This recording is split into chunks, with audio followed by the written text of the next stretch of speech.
정혜찬은 이른 새벽 아직 어두운 공장 문을 열며 깊이 숨을 들이마셨다. 기름 냄새와 쇠 냄새가 섞인 그 공기가 이상하게도 그에게는 익숙했고 편안했다. 30년이었다.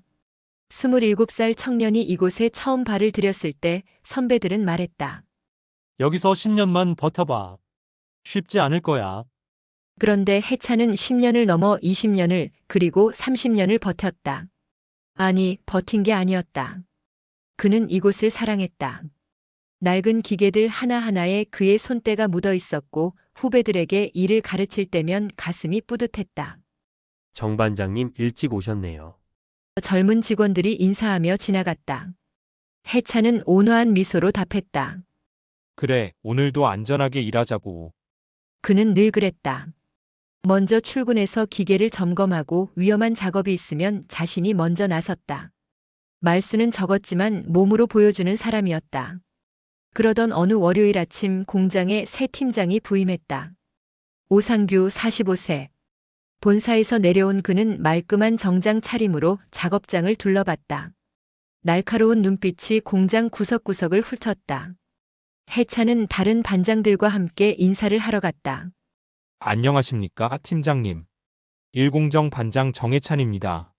상규는 해찬을 위아래로 훑어봤다. 그리고 입가에 미묘한 웃음을 띠며 말했다. 정 반장님 나이가 많아 보이시네요. 일은 아직 할 만하십니까? 순간 주변이 조용해졌다.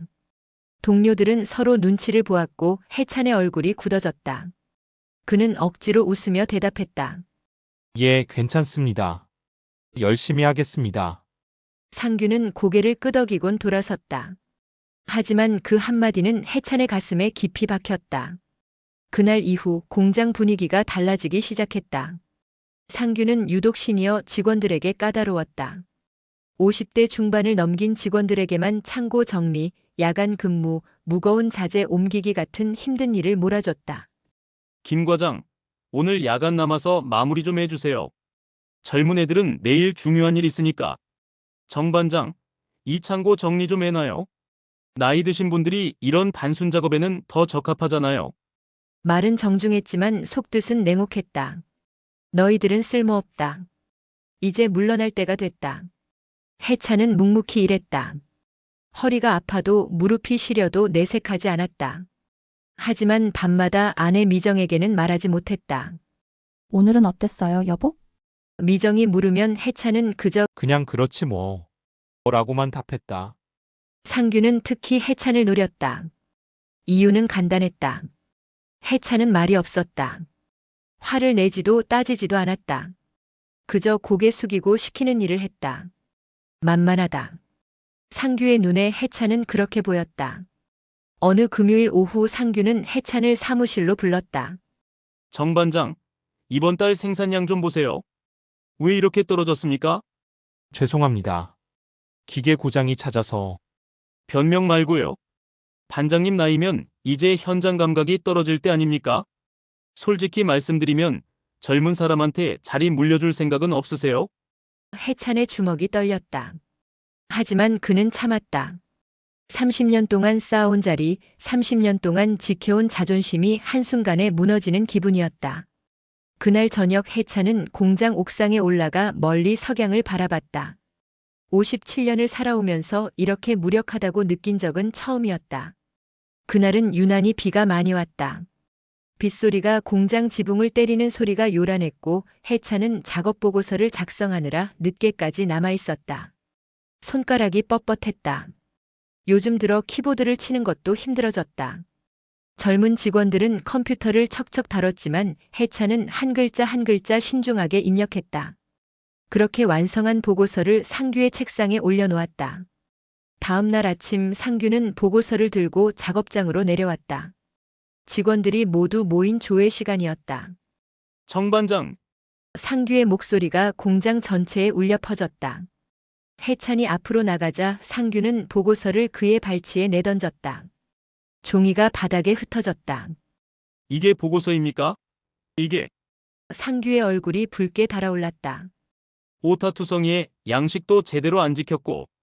반장님, 집에서 쉬실 나이에 이런 것도 못 쓰십니까? 30명이 넘는 직원들이 지켜보는 앞이었다. 해찬의 얼굴이 화끈거렸다. 귀가 먹먹해지고 심장이 쿵쾅거렸다. 그는 떨리는 손으로 바닥에 떨어진 종이를 주었다. 죄송합니다. 다시 쓰겠습니다. 다시? 몇 번을 다시 쓰실 겁니까? 상규는 비웃듯 말했다. 나이가 문제가 아니라 정신이 문제네요. 제대로 정신 차리고 일하십시오. 그날 저녁 공장에서 회식이 있었다. 상규가 부임한 후 처음 있는 자리였다. 해찬은 평소처럼 자리에 앉았지만 이상한 일이 벌어졌다. 상규가 술을 따르며 돌아다니는데 유독 해찬의 자리만 건너뛰는 것이었다. 김대리 고생 많으셨어요. 한 잔 받으세요. 박 과장, 이번 달 실적 좋았어요. 축하합니다. 하지만 해찬에게는 눈길조차 주지 않았다. 옆자리에 앉은 후배가 조용히 물었다. 반장님, 제가 팀장님께 말씀드릴까요? 해찬은 고개를 저었다. 아니야, 괜찮아. 하지만 괜찮지 않았다. 30년 동안 이 공장을 지켜온 사람이 신입사원도 아닌 사람이 투명인간 취급을 받고 있었다. 해찬은 술잔을 들었다가 다시 내려놓았다. 목구멍으로 아무것도 넘어가지 않았다. 그리고 일주일 후 사건이 터졌다. 공장 자재 창고에서 고가의 부품들이 대량으로 사라진 것이다. 회사 측은 즉시 조사에 들어갔고 인사부에서 담당자들을 소환하기 시작했다. 상규는 인사팀장 앞에서 차분하게 말했다. 이번 분실 건은 관리 소홀이 명확합니다. 그리고 제가 볼 때 그는 잠시 말을 멈췄다가 이어갔다. 정해찬 반장이 가장 의심됩니다. 정 반장이요? 30년 근속자인데요. 그렇기 때문에 더 문제입니다. 최근 들어 업무 실수도 잦았고 창고 관리도 소홀했습니다. 게다가 저 부품들 정 반장이 마지막으로 재고 확인했습니다.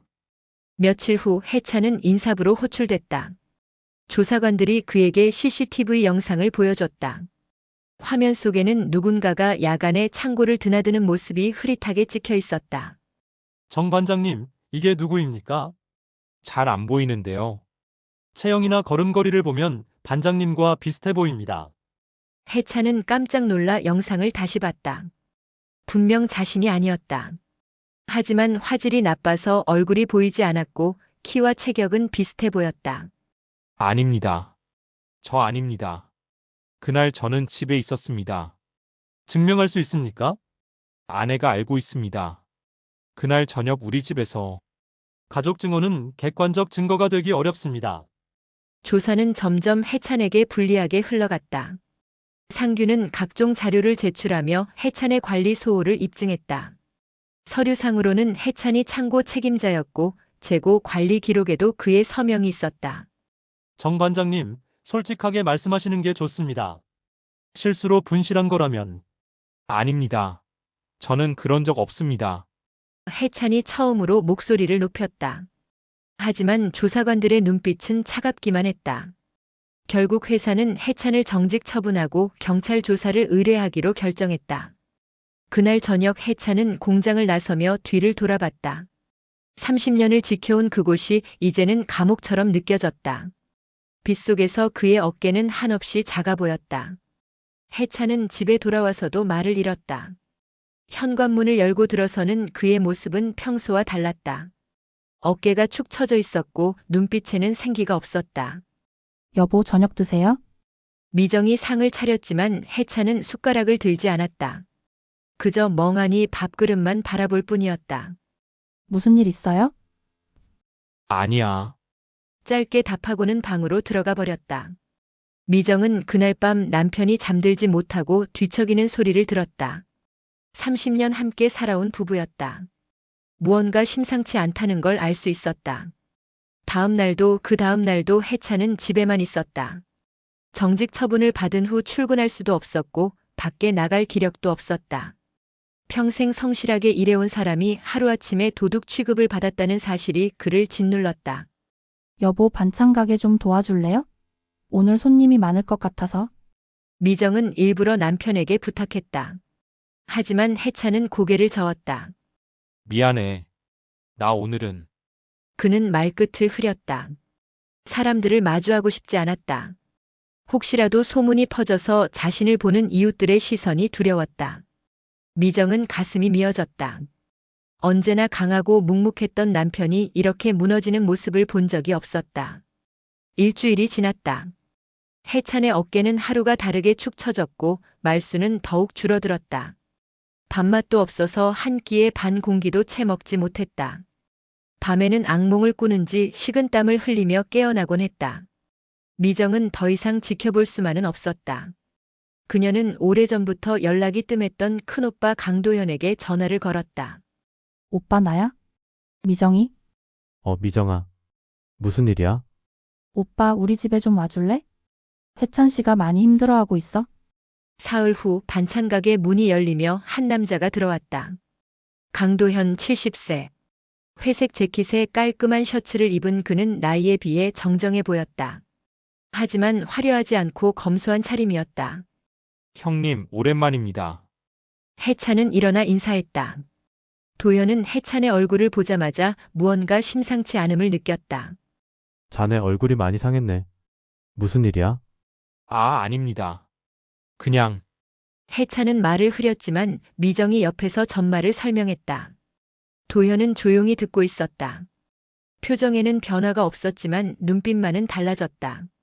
사실 해찬은 도현의 진짜 신분을 몰랐다. 그저 미정의 먼 친척 오빠, 조용하고 검소하게 사는 사람이라고만 알고 있었다. 명절 때 가끔 얼굴 보는 정도였고 깊은 이야기를 나눈 적도 없었다. 하지만 도현은 달랐다. 그는 40년 동안 공익재단에서 일했고 마지막 10년은 이사장으로 재직했다. 은퇴한 후에도 사회적 약자 문제를 다루는 민간단체에서 자문 역할을 하고 있었다. 부당해고, 직장 내 괴롭힘, 노인 차별 문제, 그가 평생 다뤄온 분야였다. 도현이 차분하게 입을 열었다. 자네가 겪은 일 내가 다 알아봤네. 예, 형님이요? 나도 한때 그런 일을 많이 봤어. 아니, 도와준 적도 많았고. 도현은 잠시 멈췄다가 이어갔다. 자네는 잘못한 게 없어. 부당하면은 반드시 끝이 있네.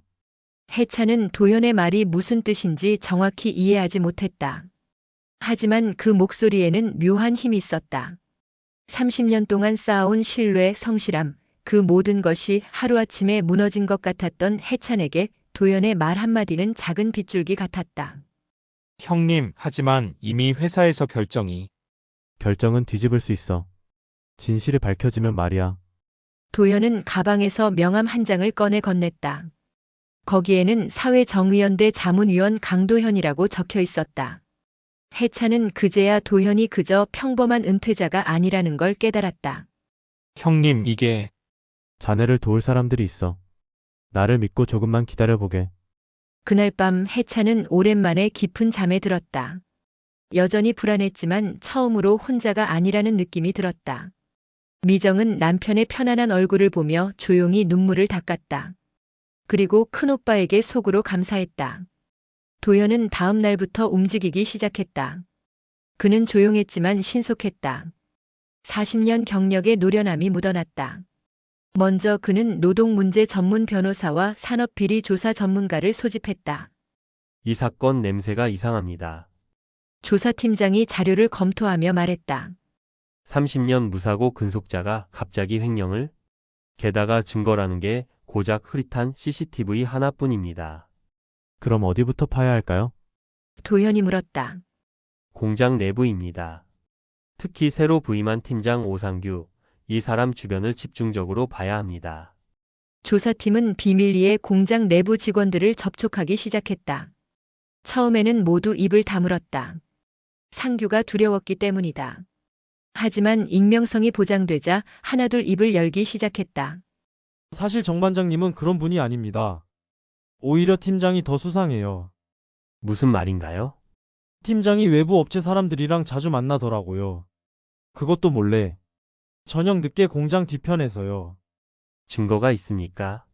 제가 사진을 찍어뒀습니다. 뭔가 이상해서. 젊은 직원이 휴대폰을 꺼냈다. 화면에는 상규가 낯선 남자와 봉투를 주고받는 장면이 찍혀 있었다. 조사는 급물살을 탔다. 전문가들은 공장에 숨겨진 CCTV를 찾아냈다.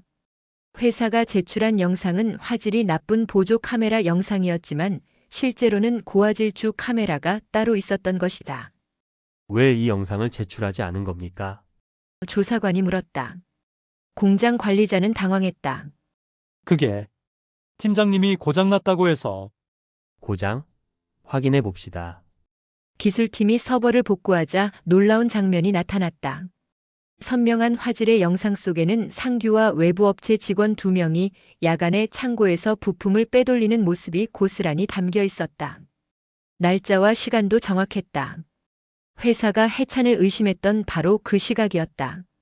더 파보십시오. 이건 단순 절도가 아닙니다. 도현의 지시에 따라 회계 자료 분석이 시작됐다. 전문 회계사가 지난 6개월간의 자재 입출고 기록을 정밀 조사했다. 여기 보세요. 자재 발주량과 실제 사용량의 차이가 있습니다. 얼마나요? 약 2억 원어치입니다. 그런데 이게 한 번이 아니에요. 지난 3개월간 꾸준히 빠져나갔습니다. 누가 승인했습니까? 오상규 팀장입니다. 모든 서류에 그의 사인이 있어요. 조각이 맞춰지기 시작했다. 상규는 외부 업체와 짜고 부품을 빼돌린 후 헐값에 되팔아 차액을 챙겼다.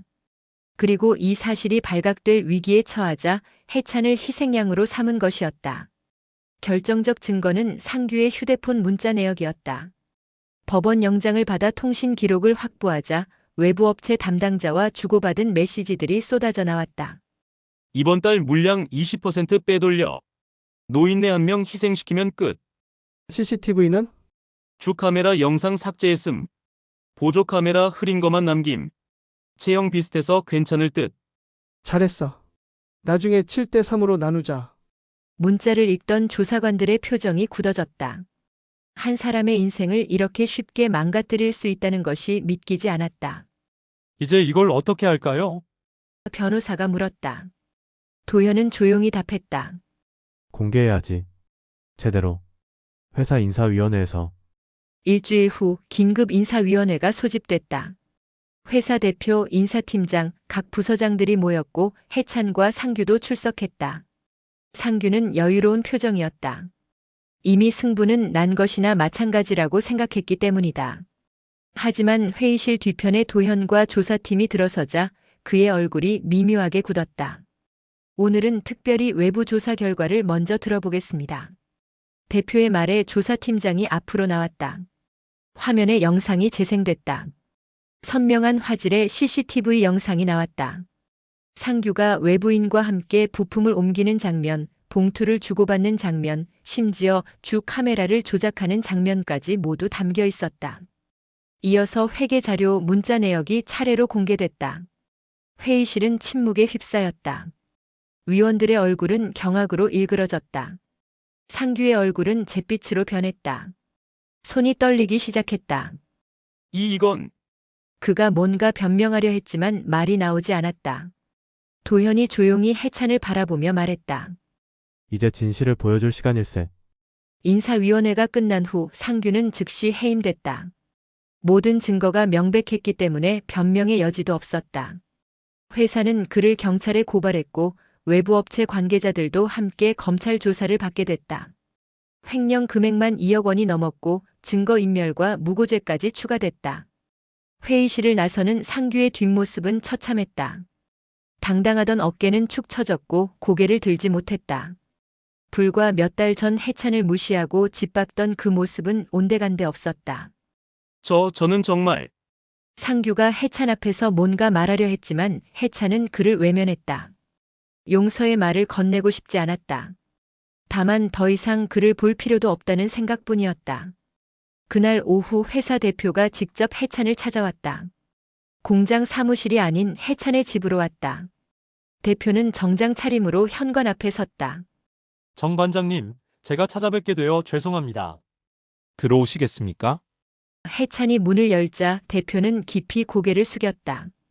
정말 죄송합니다. 회사가 반장님을 제대로 보호하지 못했습니다. 대표는 공식 사과문을 낭독했다. 해찬에 대한 모든 징계를 취소하고 명예를 회복시키며 정신적 피해에 대한 보상을 하겠다는 내용이었다. 그리고 반장님께서 원하신다면 더 나은 환경에서 일하실 수 있도록 자리를 마련하겠습니다. 해찬은 잠시 말이 없었다. 그리고 조용히 답했다. 제 자리로 돌아가겠습니다. 30년 동안 지켜온 그 자리로요. 며칠 후 해찬은 공장으로 복귀했다. 아침 일찍 정문을 통과하는데 동료들이 모두 나와서 박수로 맞이했다. 반장님 돌아오셨네요. 고생 많으셨습니다. 우리 모두 반장님을 믿었습니다. 젊은 직원들도 나이 든 동료들도 모두 진심 어린 표정이었다. 해찬은 뭉클했다. 눈시울이 뜨거워졌지만 참았다. 고막내들. 다들 수고 많았어. 그는 작업복을 입고 익숙한 자리로 돌아갔다. 기계 소리, 쇠 냄새, 동료들의 목소리 모든 게 예전 같았지만 뭔가 달랐다. 이제 그는 더 이상 투명인간이 아니었다. 존중받는 사람이었다. 회사는 시스템을 개선했다. 직장 내 괴롭힘 신고 센터를 만들었고 시니어 직원들을 위한 보호 규정을 신설했다. 나이를 이유로 차별하거나 모욕하는 행위는 즉시 징계 대상이 됐다. 해찬의 사건은 작은 공장을 넘어 업계 전체에 알려졌다. 언론에서도 다뤘고 노동부에서도 우수 사례로 주목했다. 정 반장님 덕분에 회사가 달라졌습니다. 후배가 말했다. 이제는 나이 들어도 안심하고 일할 수 있을 것 같아요. 어느 주말 오후 해찬은 도현을 만나러 갔다. 공원 벤치에서 두 사람은 나란히 앉았다. 햇살이 따사로웠다. 형님, 한 가지만 물어봐도 될까요? 그래, 말해보게. 왜 저를 도와주신 겁니까? 저는 형님께 해드린 게 아무것도 없는데. 해찬의 목소리가 떨렸다. 도현은 멀리 놀이터를 바라보며 천천히 입을 열었다. 정해찬. 도현이 해찬의 이름을 불렀다. 자네는 30년 동안 묵묵히 일했지. 후배들을 챙기고 위험한 일은 자네가 먼저 나서고.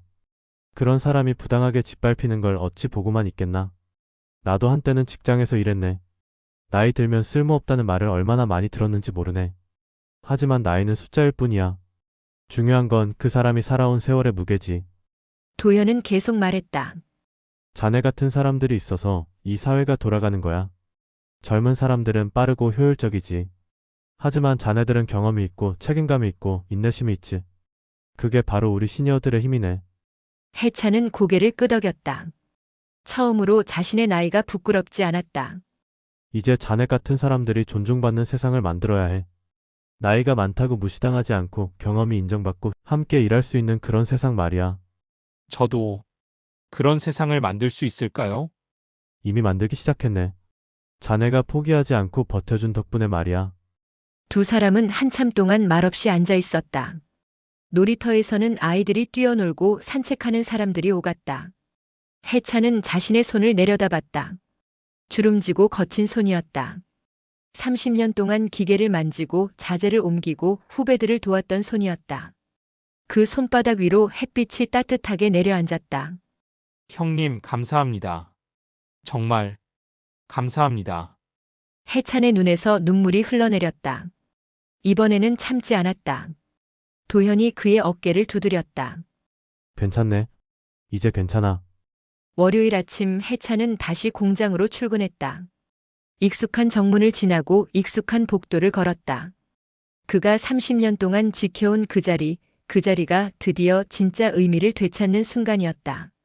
이제 그는 알았다. 나이는 약점이 아니라 자산이고 경험은 짐이 아니라 자랑이며 시니어는 퇴물이 아니라 든든한 기둥이라는 것을. 해찬은 작업복을 입으며 작게 미소 지었다. 오늘도 내일도 그는 이 자리를 지킬 것이다. 당당하게. 여러분, 오늘 정해찬의 이야기는 여기까지입니다. 30년을 성실하게 일해온 한 사람이 단지 나이가 많다는 이유만으로 무시당하고 모욕당하고 심지어 도둑 누명까지 썼습니다. 하지만 그는 포기하지 않았습니다. 그리고 진실은 결국 밝혀졌습니다. 여러분, 나이는 숫자일 뿐입니다.